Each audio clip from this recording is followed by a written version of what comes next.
الحمد لله وحده والصلاة والسلام على من لا نبي بعده وعلى آله وصحبه ومن تبع هديه أما بعد فأوصيكم عباد الله ونفسي بتقوى الله അള്ളാഹുവിനെ സൂക്ഷിച്ച് ജീവിക്കണേ. ഒരിക്കൽ കൂടി എന്നെയും നിങ്ങൾ ഓരോരുത്തരെയും ഗൗരവപൂർവ്വം ഉണർത്തുകയാണ്. റബ്ബ് സുബ്ഹാനഹു വ തആല മുത്തഖീങ്ങളിൽ നമ്മെ എല്ലാവരെയും ഉൾപ്പെടുത്തി അനുഗ്രഹിക്കുമാറാകട്ടെ.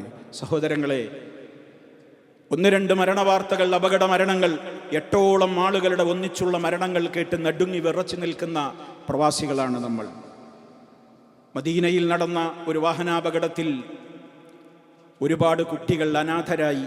അവരുടെ ബാപ്പയും ഉമ്മയും ഉമ്മുമ്മയും അതുപോലെ തന്നെ ഒരു സഹോദരനും ഒന്നിച്ചൊരപകടത്തിൽ മരണപ്പെട്ടു. 2 ദിവസം മുമ്പ് നേരെ പിറ്റേന്ന് തന്നെ നമ്മുടെ നാടിനെ നടുക്കിയ അബുദാബിയിലുണ്ടായ വലിയ ഒരു അപകടം, ഒരു മരണം. ഒരുപാട് കുഞ്ഞുമക്കൾ അവരുടെ ബാപ്പയെയും ഉമ്മയെയും വിട്ടുപിരിഞ്ഞുകൊണ്ട് അവർ പോയി. ആ വാർത്ത വായിച്ചവർക്കും അതിൻ്റെ ജനാസയിൽ പങ്കെടുത്തവർക്കും അല്ലാത്തവർക്കും കണ്ടവർക്കും കേട്ടവർക്കുമൊക്കെ ഹൃദയം നുറുങ്ങുന്ന വേദനയാണ് ഉണ്ടായിട്ടുള്ളത്. ഇവിടെ നമ്മൾ മനസ്സിലാക്കണം, റഹ്മാനായ റബ്ബിനെ കുറിച്ച് ഏത് ഘട്ടത്തിലും അല്ലാഹു സുബ്ഹാനഹു വ തആല നൽകുന്ന ഓരോ തീരുമാനങ്ങളും അതെനിക്ക് ഹൈറാണെന്ന ശുഭപ്രതീക്ഷയും സന്തോഷ വാർത്തകളുമാണ് ഒരു വിശ്വാസിക്ക് ബാക്കിയുള്ള ജീവിതത്തിലേക്ക് അവന് തുണയാകുന്നത്, തണിയായി മാറുന്നത്, ആശ്വാസമായി മാറുന്നത്. നോക്കൂ നിങ്ങൾ, മഹദിയായ ഉമ്മു സലമത്ത് റളിയല്ലാഹു അൻഹ പറയുന്ന ഒരു സംഭവമുണ്ട്. ഉമ്മു സലമ ബീവിയുടെ പ്രിയപ്പെട്ട ഭർത്താവ് അബൂ സലമത്ത് വഫാത്തായി.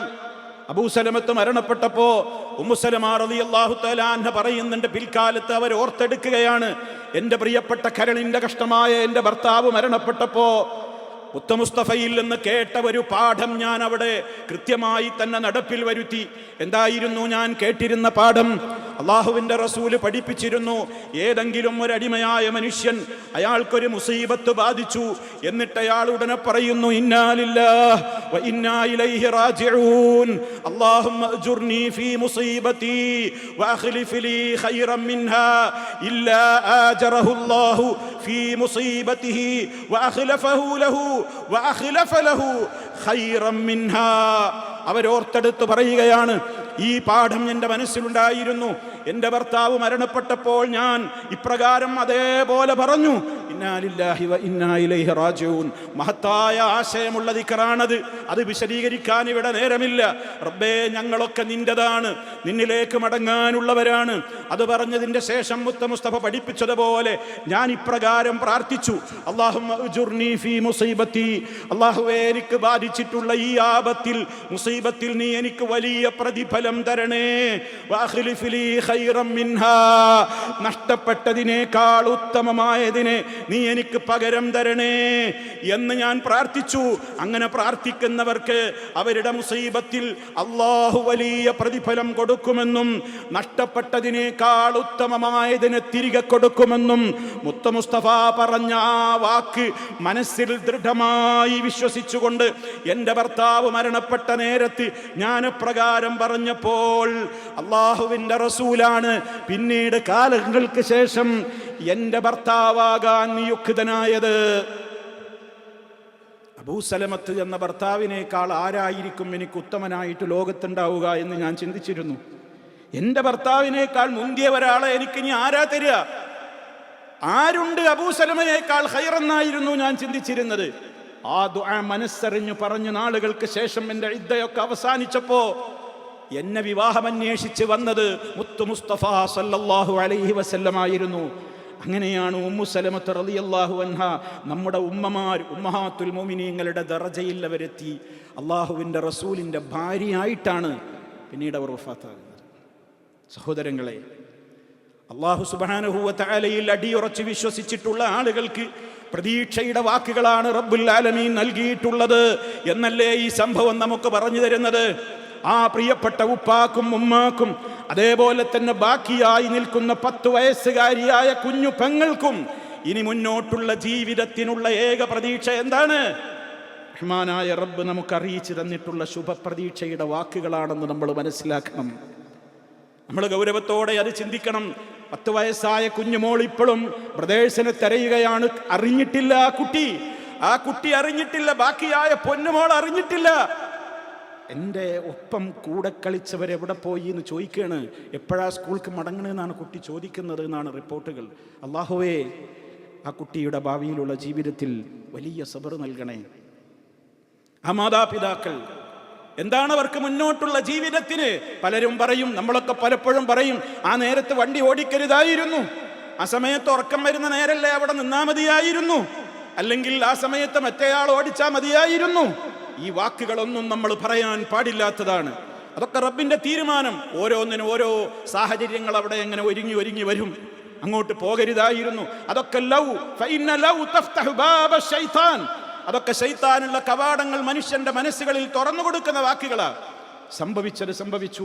ഇനി അങ്ങോട്ടുള്ള ജീവിതത്തിൽ ഹുസ്നുൽ ളന്നി ബില്ലാഹ്, അല്ലാഹ് തരും, അല്ലാഹ് പകരം തരും, അല്ലാഹ് ഉത്തമമായത് പകരം തരും. ദുനിയാവിൽ കിട്ടിയില്ലെങ്കിൽ ആഖിറമല്ലേ വലുത്. വല്ലാഖിറത്തു ഖൈറുൻ വഅബ്ഖാ, ബാക്കിയായ പരലോക ജീവിതത്തിലേക്ക് കാത്തു നിൽക്കുകയാണ്. മഹദിയായ ഒരു സ്ത്രീ അള്ളാഹുവിന്റെ റസൂലിന്റെ അടുക്കൽ വന്നുകൊണ്ട് പറയുകയാണ്, അള്ളാഹുവിന്റെ റസൂലേ, അവരൊരു കുട്ടിയെയും കൊണ്ടാണ് വന്നിട്ടുള്ളത്. ഒരു പൊന്നുമോനെ നബി സല്ലല്ലാഹു അലൈഹി വസല്ലമിന്റെ സമീപത്തേക്ക് കൊണ്ടുവന്നിരിക്കുന്നു. ആ കുഞ്ഞിനും സുഖമില്ല. എന്നിട്ട് ആ മഹദിയായ സഹാബ വനിത നബി സല്ലല്ലാഹു അലൈഹി വസല്ലമിനോട് പറയാണ്, അള്ളാഹുവിന്റെ റസൂലേ, ഇതെന്റെ 4ാമത്തെ കുട്ടിയാണ്. കയ്യിലിരിക്കുന്ന ഈ കുട്ടി ഇതെന്റെ 4ാമത്തെ കുട്ടിയാണ്. നിങ്ങൾ അറിയണം നബിയെ, ഇവന് സുഖമില്ല, ഇവന് വേണ്ടി നിങ്ങൾ നന്നായി പ്രാർത്ഥിക്കണം, ഇവനെങ്കിലും എനിക്ക് ബാക്കി കിട്ടണം. 3 ഖബറടക്കിയ പെണ്ണാ ഞാൻ. 3 മക്കളെ നഷ്ടപ്പെട്ട ഇവനെ പോലെ 3 മക്കളെ നഷ്ടപ്പെട്ട് ഖബറടക്കിയ ആളാണ് ഞാൻ. മരണപ്പെട്ടിട്ടുണ്ട് അതിൻ്റെ മക്കൾ എന്നാണ് ആ പറയുന്നത്. 3 മക്കൾ, ഇത് 4ാമത്തോനാ. ഇവനെങ്കിലും ബാക്കിയാ. നമ്മൾ ദുആ ചെയ്യണം അള്ളാഹുവിനോട്. അള്ളാഹുവിൻ്റെ റസൂല് ചോദിച്ചുറപ്പ് വരുത്തി, 3 ആൾ നഷ്ടപ്പെട്ടോ മുമ്പ്? അതെ. നഅം യാ റസൂലല്ലാഹ്, അതെ നഷ്ടപ്പെട്ടു. അള്ളാഹുവിൻ്റെ റസൂൽ, എങ്കിൽ അബ്ശിർ, സന്തോഷിച്ചോളൂ പ്രിയപ്പെട്ട സഹോദരി. ലഖദ് ഇഹ്തളർതി ബിഹിളാരിൻ ശദീദിൻ മിനൻ നാർ, നരകത്തീയിലേക്ക് നിങ്ങൾ പോകുന്നതിൽ നിന്നും അതിശക്തമായ വേലിയാണ് നിങ്ങൾ, ഫെൻസാണ് നിങ്ങൾ കെട്ടിയിരിക്കുന്നത്. നരകത്തിയിലേക്ക് നിങ്ങൾ പോവില്ല. ആ 3 മക്കളും നരകാഗ്നിയിലേക്ക് നിങ്ങൾ പ്രവേശിക്കാതിരിക്കാനുള്ള വേലികളാണ്, മതിൽക്കെട്ടുകളാണ്. മുത്ത് മുസ്തഫ സല്ലല്ലാഹു അലൈഹി വസല്ലം. മഹാനായ സഹാബി അബൂ ഹുറൈറ റളിയല്ലാഹു അൻഹുവിനോട് താബിഈയായ അബൂ ഹസ്സാൻ ഒരിക്കൽ വന്നുകൊണ്ട് ചോദിക്കുകയാണ്, പ്രിയപ്പെട്ട സഹാബിയോട് ചോദിക്കുകയാണ്, അബൂ ഹുറൈറ, ജീവിതത്തിൽ മക്കൾ നഷ്ടപ്പെട്ട ദുഃഖവുമായി കഴിയുന്നയാളാണ് ഞാൻ. താങ്കളോട് മനസ്സറിഞ്ഞ് ചോദിക്കട്ടെ, മക്കൾ നഷ്ടപ്പെട്ട ആളുകൾക്ക് 2 മക്കൾ നഷ്ടപ്പെട്ടിട്ടുണ്ട് അദ്ദേഹത്തിന്. അദ്ദേഹം ചോദിക്കാണ്, മനസ്സിൽ നിന്ന് ആ ഓർമ്മ പോകുന്നില്ല. ഞങ്ങളുടെ ജീവിതം, ബാക്കി നിൽക്കുന്ന ഞങ്ങളുടെ ജീവിതത്തിന് ആശ്വാസം പകരാൻ മുത്ത് മുസ്തഫയിൽ നിന്ന് നിങ്ങൾ വല്ലതും കേട്ടിട്ടുണ്ടെങ്കിൽ എനിക്കൊന്ന് പറഞ്ഞു തരാമോ? സഹാബിയോട് താബിഈയാണ് ചോദിക്കുന്നത്. മഹാനായ സഹാബി അബൂ ഹുറൈറ റളിയല്ലാഹു തആല അൻഹു പറഞ്ഞു കൊടുത്തു, നഅം, ഞാൻ കേട്ടിട്ടുണ്ട്, നിനക്ക് പറഞ്ഞു തരാം. സിഗാറുക്കും ദാമീസുൽ ജന്ന, അവര് സ്വർഗത്തിലെ കുഞ്ഞു മക്കളാണ്, മുത്തുമണികളാണ്. പാറിക്കളിക്കുന്ന, അതിലൂടെ നടന്ന് ചടുലതയോടെ സ്വർഗത്തിലൂടെ ഉല്ലസിക്കുന്ന കുഞ്ഞു മുത്തുമണികളാണ് ആ മക്കൾ. സന്തോഷിച്ചോളൂ, തീർന്നില്ല. ഖിയാമത്ത് നാളാകുമ്പോൾ അവർ നിങ്ങളെ കാത്തിരിക്കും. മഹ്ശറിൽ അവർ നിങ്ങളെ കാത്തിരിക്കുന്നു. മാത്രല്ല, ആ മാതാപിതാക്കളുടെ അടുക്കേക്ക് ആ പൊന്നുമക്കൾ സ്വർഗത്തിൽ നിന്ന് ഇറങ്ങി വന്നുകൊണ്ട് അബൂ ഹുറൈറ റളിയല്ലാഹു അൻഹു ഈ സഹാബിയുടെ വസ്ത്രത്തിന്റെ തലപ്പ് ഇങ്ങനെ പിടിച്ചിട്ട് പറഞ്ഞു, ഇതേപോലെ പിടിച്ചു വലിക്കും ആ മക്കൾ ഈ ബാപ്പയെ ഉമ്മയെ. അള്ളാഹുവിനോട് പറയും, റബ്ബേ, ഇവരില്ലാതെ ഞാൻ സ്വർഗത്തിലേക്കില്ല. അങ്ങനെ ആ ബാപ്പയെയും ഉമ്മയെയും കൈ പിടിച്ചുകൊണ്ട് ഈ പൊന്നുമക്കൾ അവരെ സ്വർഗത്തിലേക്ക് കൊണ്ടുപോകുമെന്ന് മഹാനായ മുഹമ്മദുർ റസൂലുള്ളാഹി സ്വല്ലല്ലാഹു അലൈഹി വസല്ലം. എത്രയെത്ര ശുഭപ്രതീക്ഷയുടെ വാക്കുകൾ, എത്രയെത്ര സന്തോഷത്തിൻ്റെ വാക്കുകൾ. ആ ഉമ്മാക്കും ഉപ്പാക്കുമൊക്കെ ആ പൊന്നുമക്കൾ നാളെ മഹ്ശറിൽ നടത്തുന്ന ഈ ശുപാർശക്കുള്ള യോഗ്യത അവർക്കെന്നും അള്ളാഹു നിലനിർത്തി കൊടുക്കുമാറാകട്ടെ. മുഅ്മിനീങ്ങൾക്കല്ലേ ആര് ശുപാർശ ചെയ്താലും ഫലപ്പെടുകയുള്ളൂ. മുത്തഖീങ്ങൾക്കല്ലേ ആര് ശുപാർശ ചെയ്താലും ഫലം കിട്ടുകയുള്ളൂ. അതുകൊണ്ട് തന്നെ അവരുടെ ശിഷ്ട ജീവിതത്തിലും അവർക്ക് നല്ല ഈമാനും തഖ്വയും നല്ല സബറും നല്ല ക്ഷമയും സഹനവും റബ്ബിന്റെ തീരുമാനത്തിലുള്ള സംതൃപ്തിയുമൊക്കെ നൽകിക്കൊണ്ട് ആ പൊന്നുമക്കളെ നാളെ സ്വർഗത്തിൽ വെച്ച് തെരുതരാ ചുംബിക്കുവാനുള്ള, അവരുടെ കൂടെ കഴിയുവാനുള്ള തൗഫീഖ് അല്ലാഹു പ്രദാനം ചെയ്യുമാറാകട്ടെ. മദീനയിൽ മരണപ്പെട്ട നമ്മുടെ സഹോദരങ്ങൾ, അവർക്കും അല്ലാഹു അവരുടെയും ഖബറുകൾ സന്തോഷത്തിലാക്കി കൊടുക്കുമാറാകട്ടെ. വേദനിക്കുന്ന കുടുംബങ്ങളാണ്. നമ്മൾ ആലോചിക്കണം, ഒരുപാട് ആളുകൾ ഇതേപോലെ കഴിഞ്ഞകാല ഇന്നലെകളിൽ ഒരു മകനെ നഷ്ടപ്പെട്ടവർ, 2 മക്കളെ നഷ്ടപ്പെട്ടവർ, 3 മക്കളെ നഷ്ടപ്പെട്ടവർ, പലരും ഇതേ ശുഭപ്രതീക്ഷയോടുകൂടി അവരുടെ ജീവിതം തള്ളി നീക്കുന്നുണ്ട്. റഹ്മാനായ റബ്ബ് എല്ലാവർക്കും അള്ളാഹുവിൻ്റെ സ്വർഗത്തിൽ ഉന്നതമായ പദവികൾ നൽകി അനുഗ്രഹിക്കുമാറാകട്ടെ. സഹോദരങ്ങളെ, ഇങ്ങനെയാണ് ജീവിതം എന്ന് നമ്മൾ മനസ്സിലാക്കുക. ജീവിതം എന്ന് പറയുന്നത് ഇത്രയേയുള്ളൂ. ഓരോ ഖബറുകൾ കുഴിക്കുന്നതിലും നമുക്ക് ചില പാഠങ്ങളുണ്ട് എന്ന് നമ്മൾ മനസ്സിലാക്കണം.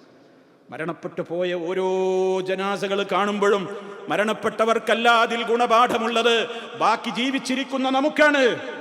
ഓരോ വാർത്തകളും, മരണ വാർത്തകളും അപകട വാർത്തകളും വരുമ്പോൾ, പുതിയൊരു വാർത്ത വരുമ്പോൾ നമ്മൾ അതൊക്കെ മറക്കും. അത്രയുള്ളൂ നമ്മുടെ ചിന്ത. നമ്മൾ നമ്മുടെ വിനോദങ്ങളിലേക്ക് പോകും, കളികളിലേക്ക് പോകും, കളിച്ചിരികളിലേക്ക് പോകും, റബ്ബിന് ഇഷ്ടപ്പെട്ട കാര്യങ്ങൾ കണ്ട് ആസ്വദിക്കുന്നതിലേക്ക് മടങ്ങും, റബ്ബ് ഇഷ്ടപ്പെടാത്ത കാര്യങ്ങൾ കേട്ട് ആസ്വദിക്കുന്നതിലേക്ക് മടങ്ങും, തെമ്മാടിത്ത ജീവിതത്തിലേക്ക് തിരിച്ചു പോകും, റബ്ബിനെ മറന്നുകൊണ്ട് ജീവിക്കും. അതാ നമ്മുടെയൊക്കെ അവസ്ഥ. പക്ഷേ ആ മാതാപിതാക്കളുടെ മനസ്സിൽ അതെന്നും നൊമ്പരമായിട്ടുണ്ടാകും. അള്ളാഹു അവർക്ക് ക്ഷമയും സഹനവും കരുത്തും നൽകി അനുഗ്രഹിക്കുമാറാകട്ടെ. സഹോദരങ്ങളെ, ഇന്ന ഫീ ദാലിക ലഇബ്റ, ഇതിലൊക്കെ നമുക്ക് കുറേ ഗുണപാഠങ്ങളുണ്ട്. ഓരോ മയ്യത്തുകളും അടക്കപ്പെടുമ്പോൾ, ജനാസകൾ പോകുമ്പോൾ നമ്മളോടും വിളിച്ചു പറയുന്നുണ്ട് ചില കാര്യങ്ങൾ. വഅൻത ഗദൻ ഔ ബഅദഹു ഫീ ജിവാരിഹിം വഹീദൻ ഫരീദൻ ഫിൽ മഖാബിരി സാവിയാ, ഇന്നല്ലെങ്കിൽ നാളെ നീയും അവരുടെ സമീപത്ത് പോയി കിടക്കേണ്ടവനാണ്. മഹാനായ സിദ്ദീഖുൽ അക്ബർ റളിയല്ലാഹു തആല അൻഹു എപ്പോഴും ഓർമ്മപ്പെടുത്തും സ്വന്തത്തോട് മരണത്തെപ്പറ്റി. കുല്ലും റിഇൻ മുസബ്ബഹുൻ ഫീ അഹ്ലിഹി വൽ മൗതു അദ്നാ മിൻ ശറാക്കി നഅലിഹി. ഓരോ മനുഷ്യനും അവന്റെ വീട്ടിൽ ഇങ്ങനെ പ്രഭാതത്തിൽ സുഖമായി അവനിങ്ങനെ ജീവിക്കുന്നുണ്ട്. എന്താ അവസ്ഥ? വൽ മൗതു അദ്നാ മിൻ ശറാക്കി നഅലിഹി, അവൻ ധരിച്ചിട്ടുള്ള കാലിന്റെ ചെരുപ്പിന്റെ വാറിനേക്കാൾ മരണം തൊട്ട് പിന്നിലുണ്ട്. അത്ര പെട്ടെന്നാണ് മരണം. പക്ഷേ ഇപ്പള്ളിയിൽ നിന്നാണ് ഇറങ്ങിയാൽ നമ്മൾ പിന്നെ വിനോദത്തിലേക്ക് പോകൂലേ? എന്താ ഞാനും നിങ്ങളും ഇങ്ങനെ? എന്തേ നമുക്ക് ഈ ചിന്ത മനസ്സിൽ നിലനിൽക്കാത്തത്? എന്തേ 1-2 ദിവസം കഴിയുമ്പോഴേക്ക് നമ്മളെല്ലാം പിന്നെയും മറന്ന് നമ്മുടെ എല്ലാ മോശപ്പെട്ട പ്രവർത്തനങ്ങളിലേക്കും തുടരുന്നതെന്തേ? അക്സിറു, നിങ്ങൾ അധികരിപ്പിക്കൂ ജനങ്ങളെ, എല്ലാ സുഖങ്ങളെയും മുറിച്ചു കളയുന്ന ഒരു പ്രതിഭാസം വരാനുണ്ട്. അൽ മൗത്ത്, അത് മരണമാണ്. എപ്പോഴാണ് മരിക്കാന്നറിയില്ല. ഞാനും നിങ്ങളും ഏത് സെക്കൻഡിൽ, എപ്പോൾ, എവിടെ വെച്ച്. പക്ഷേ വലാ തമൂതുന്ന ഇല്ലാ വഅൻതും മുസ്ലിമൂൻ, മുസ്ലിമീങ്ങളായ നിലയിലല്ലാതെ നിങ്ങൾ മരിക്കാൻ ഇടവരരുതേ. റബ്ബിനോട് നമ്മൾ തേടുക, അല്ലാഹുമ്മ തവഫനാ മുസ്ലിമീൻ വഅൽഹിഖ്നാ ബിസ്സാലിഹീൻ. സഹോദരങ്ങളെ, അതിനുവേണ്ടി ഒരുങ്ങുക. ആരും പ്രതീക്ഷിച്ചിട്ടൊന്നുമല്ല മരണം വരിക. നനച്ചിരിക്കാതെ നമ്മെ തേടിയെത്തുന്നതാണ് മരണം. പോകാൻ റെഡിയായിക്കൊള്ളണം. സൽക്കർമ്മങ്ങൾ കൊണ്ട് തയ്യാറാവുക, ഈമാൻ കൊണ്ട് തയ്യാറാവുക. അള്ളാഹു നമുക്ക് തൗഫീഖ് പ്രദാനം ചെയ്യുമാറാകട്ടെ. നമ്മിലെ രോഗികൾക്ക് അള്ളാഹു പരിപൂർണമായും ശിഫ നൽകുമാറാകട്ടെ. പരിക്ക് പറ്റിയവർക്ക് ആശ്വാസം നൽകുമാറാകട്ടെ. മാരകമായ രോഗങ്ങളിൽ നിന്ന് നമ്മയും എല്ലാവരെയും അള്ളാഹു കാത്ത് രക്ഷിക്കുമാറാകട്ടെ. നമ്മളിൽ നിന്ന് മരണപ്പെട്ടു പോയവർക്ക് മഗ്ഫിറത്തും റഹ്മത്തും നൽകി അനുഗ്രഹിക്കുമാറാകട്ടെ. സ്വർഗം നൽകി അനുഗ്രഹിക്കുമാറാകട്ടെ. ജഹന്നമിൽ നിന്ന് നമ്മയും എല്ലാവരെയും അള്ളാഹു കാത്ത് രക്ഷിക്കുമാറാകട്ടെ. اللهم اغفر للمؤمنين والمؤمنات والمسلمين والمسلمات الأحياء منهم والأموات إنك مجيب الدعوات وقاضي الحاجات. اللهم أعز الإسلام والمسلمين وأذل الشرك والمشركين.